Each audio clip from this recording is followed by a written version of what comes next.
Let'sBeCreative.org proudly presents The Monster on Top of the Bed and Other Stories and Poems by Alan H. Jordan. The Monster on Top of the Bed by Alan Jordan, performed by Virginia Castleman. Bloop, blop, bloop, bloop. Suzy gripped her sheets tightly. Was that noise coming from under her bed? She peeked over the side. Bloop, blop, bloop, bloop. Two furry paws appeared. Bloop, bloop. The paws were attached to red, scaly legs. The sound was coming from a critter's tummy. Suzy squeezed her eyes shut, then opened them. A blue nose made its way out. Bloop, bloop, bloop. Huge eyes looked up at her. The critter scampered across the floor and sat between a teddy bear and a dinosaur.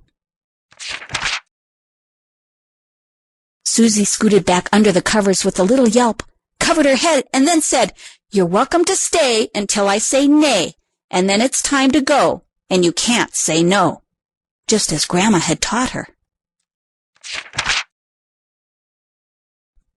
"Karrit?" the critter croaked.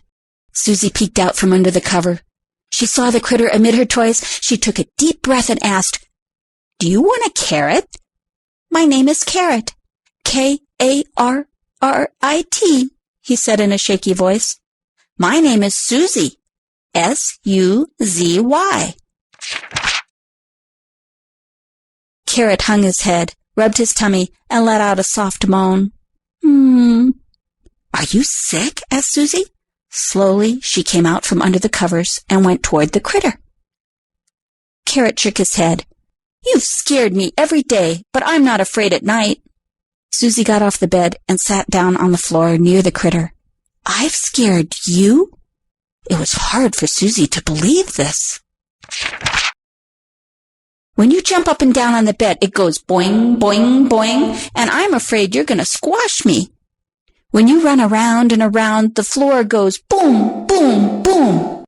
I can cover my ears, but I'm still afraid." "You live under my bed?" Suzy asked, amazed. She peeked under the bed to see what else might be under it, but saw nothing unusual. "Yes," said Karrit. "Are you going to eat me?" "Why would I eat you?" asked Suzy. "Everyone knows that the monsters that live on top of beds eat all sorts of strange things," said Karrit. "Me? A monster?" Suzy crossed her arms over her chest and stared at the little critter. "What do I eat that would make you think I was a monster?" Karrit's body shivered so hard his scales rattled. "You eat cakes made out of pans and the toes of tomays and dogs." "I heard you say you like them hot," said Karrit. A quiet moan escaped. "Oh," Suzy laughed. "Yes, I eat pancakes, tomatoes, and hot dogs, but they're not alive. They're—" The critter began to shake. "And you eat carrots." Suzy's eyes widened. Then she understood. "Oh, I'm so sorry I scared you. Stay here," she said, and rushed out of her room. A minute later she returned with a long orange thing, a plump round red thing, and a box. "This is a carrot," she said, "and this is a tomato. Oranges and tomatoes are fruits. They like to be eaten." Karrit reached out and took a bite of the orange thing. He smiled and started to purr.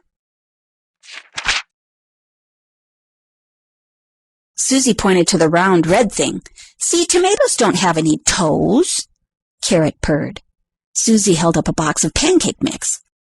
"Pancakes aren't made out of pans, and they aren't even cakes.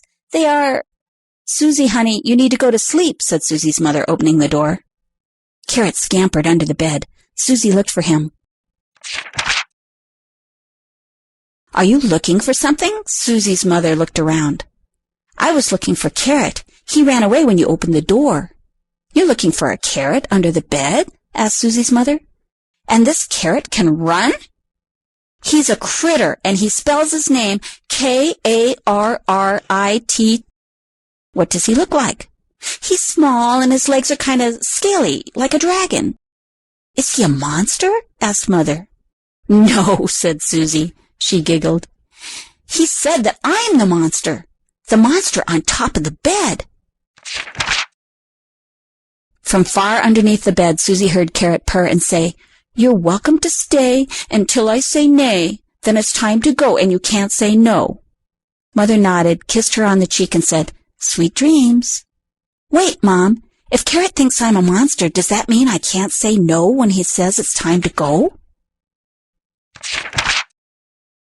Do you think he'll tell you to go? Asked Mom. Suzy thought about Karrit and how close they had grown. Friends need space from each other, she said. But they don't shut each other out. I think Karrit and I will be best friends for a long time. After her mom kissed her and turned out the light, Suzy rolled over and hugged her pillow.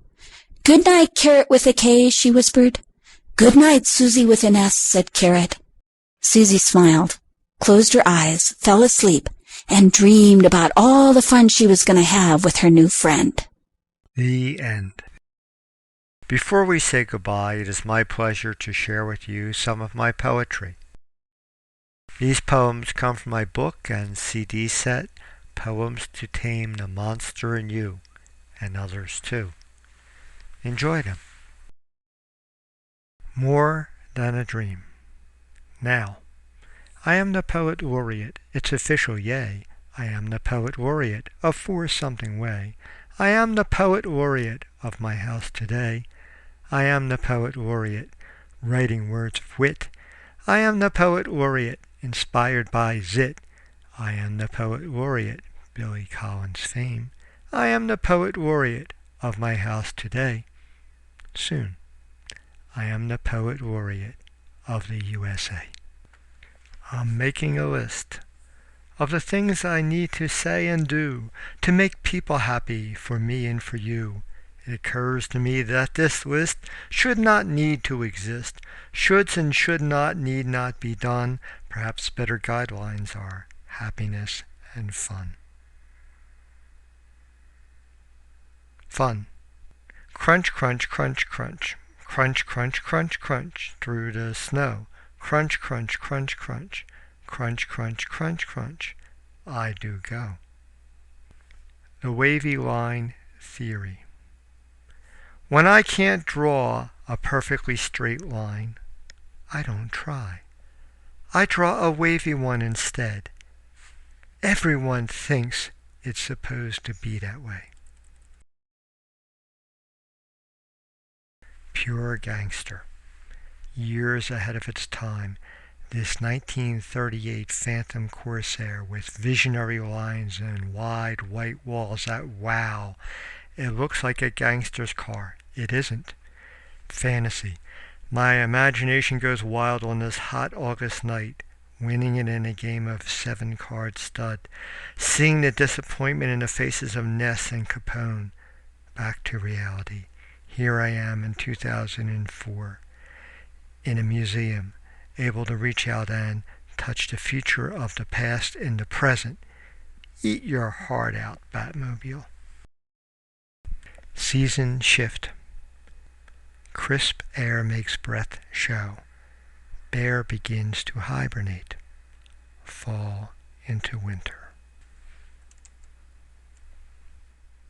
I hope you have enjoyed listening to The Monster on Top of the Bed and the other poems and short stories that are on this CD, and I invite you to visit us at www.letsbecreative.org www.letsbecreative.org. Copyright 2006 through 2008 by Alan H. Jordan. All rights reserved. Thank you again for being a letsbecreative.org listener.